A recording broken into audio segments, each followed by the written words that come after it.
Very much. Good morning, everyone. And today's my topic is impact of SGLT2 inhibitors in patients with type 2 diabetes with asymptomatic diastolic dysfunction. Actually, it is not completely asymptomatic patient, but the common symptoms that we forget to ask, those are like generalized weakness or easy fatigability. So there were some kind of symptoms, but not completely asymptomatic. So cardiovascular disease, as we know, is a leading cause of death among people with diabetes. More than two-thirds of deaths are due to heart disease in diabetics. Heart failure is first manifestation, as already our previous speaker also mentioned, that in type 2 diabetes it is related with disease more often than MI, stroke, but after peripheral arterial disease. 2 to 5 times higher risk of developing heart failure in diabetic patients. Diabetes and heart failure, if we combine, 60 to 80% greater probability of cardiovascular death and all-cause mortality in diabetic patients. So cardiovascular disease in patients with diabetes and preserved ejection fraction or reduced ejection fraction is always higher than non-diabetic counterparts, and it is nothing new. So even in younger population, this is similar results we have found according to these references. So diastolic dysfunction, as we know, is a first manifestation.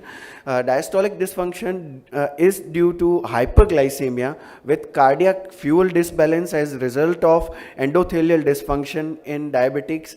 Is a preserved ejection fraction, which is followed by reduced ejection fraction mostly. So often these patients are in asymptomatic stage of diastolic dysfunction is not assessed rigorously in diabetic patients, but in overt heart failure or reserved ejection fraction patients. So advancement in treatments are also based on reduced ejection fraction and not in preserved ejection fraction. Though we have in recent treatments, we have SGLT2 like drugs and ARNI, which are helpful in preserved ejection fraction as well.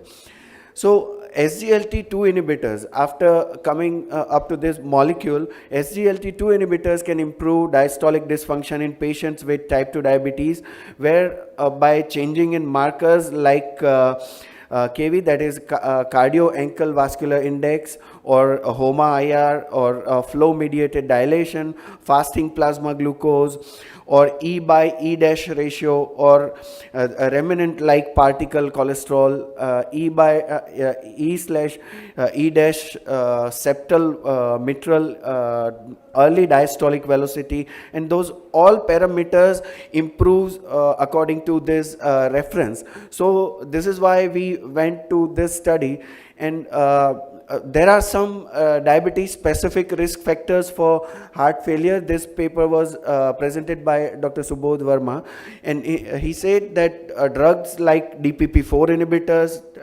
TZDs, sulfonylureas, and insulin, they increase heart failure, also long duration of diabetes, non-optimal diabetes control, and microvascular diseases.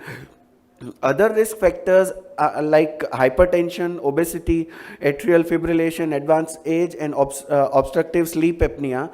These all are other risk factors. So most of cardiologists, what we discussed, they said that diastolic dysfunction can be well reversed by treating all those risk factors. So by treating with SGLT2 inhibitors, we reverse many of the things, and this is how we get the benefit. So aim of our study was to evaluate impact of SGLT2 inhibitors in patients with asymptomatic diastolic dysfunction in routine echo, where method was to type 2 diabetes patients visited cardiologists from January 2021 to September 2021.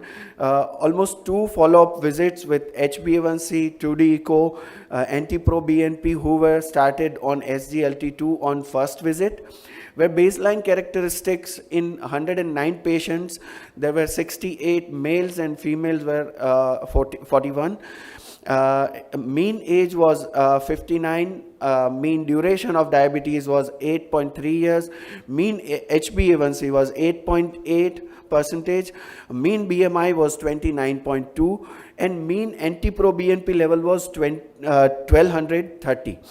So, and symptoms were there, but mostly we consider them as asymptomatic. Symptoms, common symptoms were easy fatigability and dyspnea on exertion. There were it was in 71% of the patient, and completely asymptomatic patients were 29%. So what baseline 2D echo finding were, EF was 58%, E by A ratio, which showed a grade of the diastolic dysfunction, it was 0.4 by 0.6, where in grade 1 there were 53 patients, 48% of the patients, grade 2 had 22% of the patients, grade 3 had 19% patients, and grade 4 had 9.1% patient. And left ventricular mass index, which is very important, and we have seen in DAPA HF or Emperor heart failure that it improves by giving SGLT2 inhibitors. So left ventricular mass index was 76 grams per meter square. So there was improvement in HbA1c as it was expected, 0.8% of improvement in HbA1c. Mean BMI improvement was 0.5 kg per meter square, but significant improvement in NT-proBNP level, it was 570 pg per ml. Also improvements in 2D echo parameters where EF was increased by just 1%, which was negligible. Mean EA value was improved, and it was 0.5 by 0.44, and left ventricular mass index also improved by 3 gram per meter square. So, but the main improvement, if we see, the total number of the patients were 109 who were in diastolic dysfunction, but after the end of the study, what we found that number reduced to 99. So almost 10 patients could reverse from a diastolic dysfunction. So in grade 1 again it was 51, which was increased. So from grade 2 to grade 2 or grade 3, they moved to grade 1. In grade 2, there were 22% of the patients. In grade 3, 19% of the patients, and grade 4, it was 7% patients, which were 9% earlier. So in conclusion, using SGLT2 inhibitors for more than 3 months in type 2 diabetes patients improve markers of heart failure like NT-proBNP and markers of diastolic dysfunction like EA ratio or and LV mass index. So key message is diastolic dysfunction is treatable with novel molecules like SGLT2 inhibitors in diabetics, and in our study, limitations were like very small sample size and short duration of study, and we did not include some of the parameters like E by small e dash ratio.